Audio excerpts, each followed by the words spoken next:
किसी ने बड़े कमाल की बात कही है कि बर्तन खाली हो तो ये मत सोचो कि मांगने आया है, हो सकता है कि सब कुछ बांट कर आया हो। एक बड़ी छोटी सी कहानी एक व्यापारी की। एक बार ऊंट खरीदने के लिए वो मार्केट में गया, बाजार में गया, उसने ऊंट जो है पसंद कर लिया, सौदा हो गया, पैसे दे दिए, ऊंट लेकर के अपने घर पर आ गया। उसका एक विश्वास पात्र नौकर था, उससे कहा कि भाई देख लो, लेके आ गया ऊंट। भरोसेमंद आदमी था, तो गया वो ऊंट के पास, जाकर के देखने लगा, उसको अच्छा लगा ऊंट। उसने काठी उतारी ऊंट की, तो उस काठी के नीचे उसे मखमली थैली मिली। उसने मखमली थैली जब देखी तो उसकी आंखें खुली रह गई कि इसमें माल निकलेगा। थैली को खोला तो उसमें बहुत सारे हीरे थे। नौकर तो खुशी के मारे उछलने लग गया कि क्या बात है, सेठ जी ने तो कमाल ही कर दिया, ऊंट नहीं लाया, पता नहीं कितना सारा माल लेके आ गया। दौड़ के भागा अपने सेठ जी के पास, जाकर कहने लगा कि मालिक, आप सिर्फ ऊंट नहीं लाए हो, आप पता नहीं कितना सारा माल लाए हो। सेठ जी ने कहा क्या बात कर रहे हो? तो उसने दिखाई वो मखमली थैली कि देखो इसमें बहुत सारे हीरे। उसने टेबल पर बिछा दिए सारे हीरे। सेठ जी ने कहा अरे वाह, ये तो कमाल हो गया, लेकिन ये मेरे तो है नहीं। सेठ जी सोच में पड़ गए। उन्हें समझ में आ गया कि शायद ये ऊंट वाले के हैं, उसने बेचारे ने रखे होंगे काठी के नीचे अपना सामान।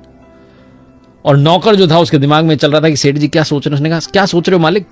सेठ जी ने कहा मैं सोच रहा हूं कि इसको फटाफट से तुम वापस थैली में रखो, मैं इसको दे करके आता हूं, थोड़ा समय लगेगा, तुम काम जो है देख लेना। नौकर ने कहा आप अजीब आदमी हो, बुरा ना मानो, लेकिन ये बेवकूफ भरी बात है। आपको किसी ने देखा नहीं, आप वहां से लेकर के ऊंट आए हो, सबको यही पता है। ऊंट की काठी के नीचे थैली निकली है, थैली में हीरे निकले, किसको पता है? आपके और मेरे बीच की बात है।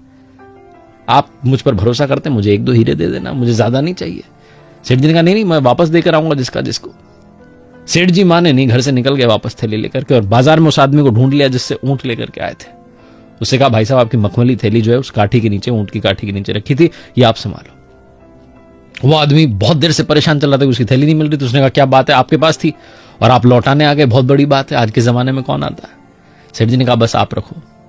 उसने कहा आपको पता है इसमें क्या है? उन्होंने कहा हाँ। सेठ जी ने कहा हमने देखा इसमें बहुत आपके कीमती हीरे हैं।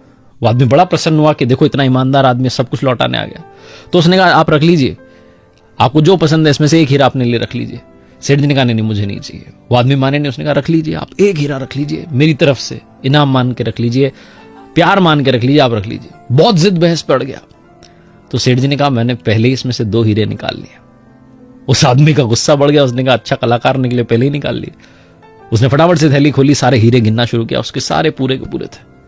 उसने कहा सेठ जी तो पूरे के पूरे हैं, आपने कौन से 2 हीरे निकाल लिए? सेठ जी ने कहा 2 हीरे मैंने पहले ही अपने पास में रख लिए, पहला ईमानदारी वाला हीरा और दूसरा आत्मसम्मान वाला हीरा, दोनों अनमोल है, कोई खरीद नहीं सकता। बहुत छोटी सी कहानी जिसका सार ये समझाता है कि पैसा बहुत कुछ हो सकता है, लेकिन पैसा सब कुछ नहीं होता है। लाइफ में ईमानदारी और आत्मसम्मान का रास्ता कभी भी मत छोड़ना।